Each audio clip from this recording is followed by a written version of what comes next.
হরে কৃষ্ণ। একাদশীর উপর আজকে আমরা প্রশ্নোত্তর পর্বে চতুর্থ দিন আমরা তুলে ধরছি। বেদিকী একাদশীর বিষয়ে আদৌ বর্ণনা রয়েছে, শাস্ত্রে এই বিষয়ে কী বলছেন, শিব পার্বতীকে বা কী বলছে।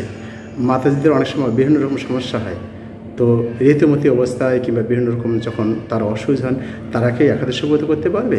একাদশী ব্রত কত বছর বয়স পর্যন্ত করা উচিত? সবাই কি একাদশী ব্রত করতে পারে?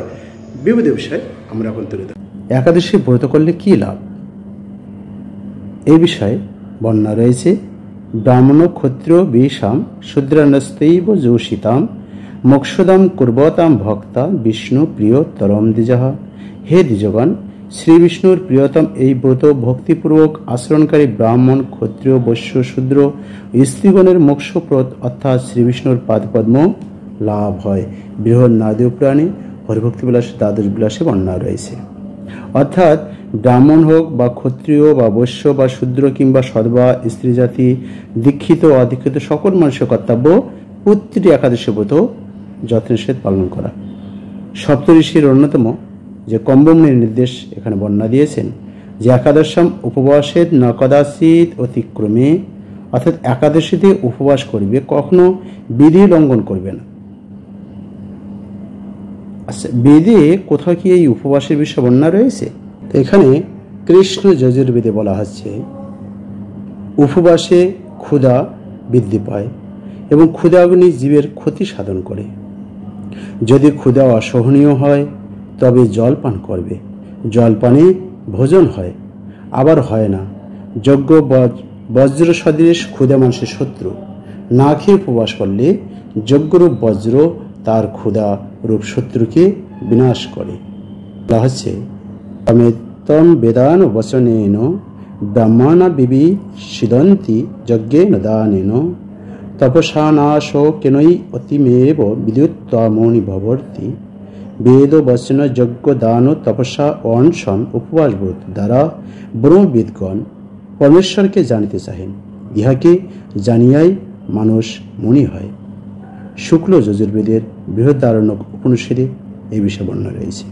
অর্থাৎ বেদশাস্ত্রে বলা হয়েছে পরমেশ্বর ভগবানের প্রীতির জন্য অনশন বা উপবাস ব্রত করা সকলেরই কর্তব্য। প্রশ্ন আসতে পারে, কত বছর বয়স পর্যন্ত একাদশী ব্রত পালন করবেন? এই বিষয়ে বর্ণনা রয়েছে উপবাসক একাদশী রাজন জবদায়ু প্রবৃত্তি, অর্থাৎ পরমায়ু থাকা পর্যন্ত প্রত্যেকটি একাদশীতে উপবাস করা কর্তব্য। এই বিষয়ে অগ্নিপুরাণে বিষ্ণু রহস্যে হরিভক্তিবিলাসের দ্বাদশ বিলাসে সুন্দর বর্ণনা দিয়েছে।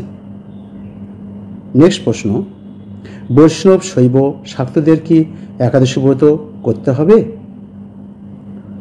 এই বিষয়ে শাস্ত্রে তুলে ধরা হচ্ছে ন ভক্তব্যম ন ভক্তব্যম ন ভক্তবাঞ্ছ নারদ গৃহী ব্রাহ্মণৈনম সম্প্রাপ্তে হরিবাসরে।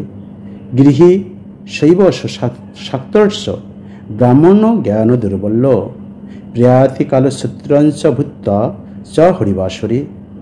শ্রী ব্রহ্মবৈত্য পুরাণে ব্রহ্মখণ্ডে বলা আছে। এছাড়াও শাস্ত্রে আরও ব্রহ্মবৈত্য পুরাণে ব্রহ্মখণ্ডে তুলে ধরা হচ্ছে যে গৃহী ব্রাহ্মণ শৈব শাক্ত অথবা বৈষ্ণব যাহা কেহ হন না, একাদশীতে অন্নাহার করিলে কালসূত্র নরকে গমন করেন এবং সেই স্থানে শালবৃক্ষর প্রমাণ কৃমিগণ কর্তৃক ভক্ষিত ও বিষ্টামূত্রভোজী হইয়া চতুর্দশ ইন্দ্র পর্যন্ত তাকে অবস্থান করতে হয়। এই বিষয়ে ব্রহ্মবৈত্য পুরাণে ব্রহ্মখণ্ডে বলা হচ্ছে। তাহলে সবাইরই এই ব্রত পালন করা উচিত, না হলে তাকে নরযাতনা ভোগ করতে হবে।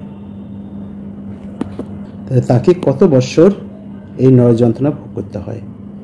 একাদশী ছাড়াও জন্মাষ্টমী, শ্রী রামনবমী ও শিবরাত্রি দিবসে যিনি রবি শস্যাদি ভোজন করেন তিনি ইহা অপেক্ষা দ্বিগুণতর পাতকী হন। কিন্তু উপবাসের জন্য শরীর নষ্ট হইলে একাদশীতে ফলমূল গ্রহণ করা যায়।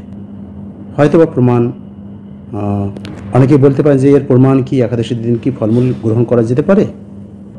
এই বিষয়ে ব্রহ্মবৈত্য পুরাণে ব্রহ্মখণ্ডে বলা হচ্ছে আত্মহৎ তার পাপ হয়, তাই নির্জলা উপবাসে অসমর্থ হইলে ফলমূল ভোজন ও জল পান করিবেন, তাহাতে কিছুমাত্র প্রত্যাবয় নাই, বরং উপবাসে ফল লাভ করিবেন।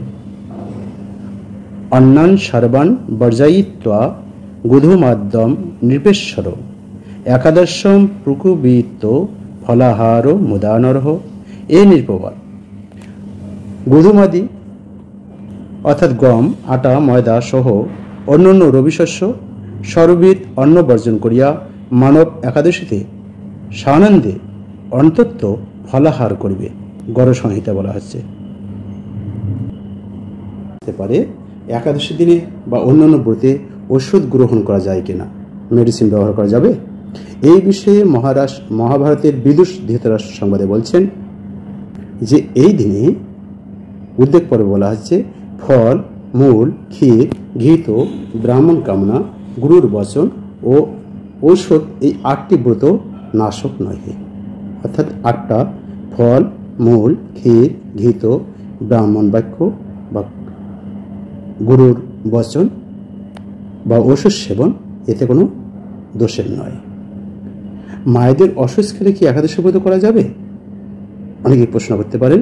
এই জন্য এখানে শাস্ত্রে বলা হচ্ছে একাদশম না ভুঞ্জিত কদাচিৎ অপিমানবহ। কোনো মানুষ কখনো একাদশীতে রবি শস্যাদি ভোজন করবে না। বিষ্ণু স্মৃতি হরিভক্তি বিলাসে, দ্বাদশ বিলাসে বলা হচ্ছে। তার মানে এক কথায় আমাদের একাদশী অবশ্যই করতে হবে, যে কোনো পরিস্থিতি হোক না কেন।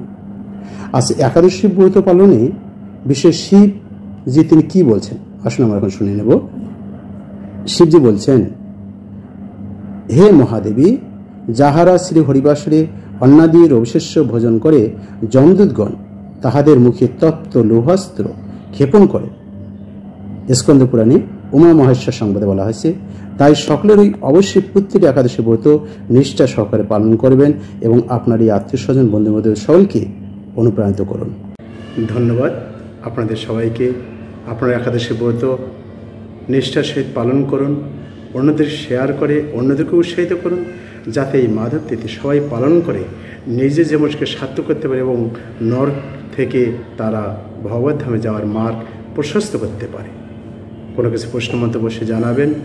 ধন্যবাদ। হরে কৃষ্ণ।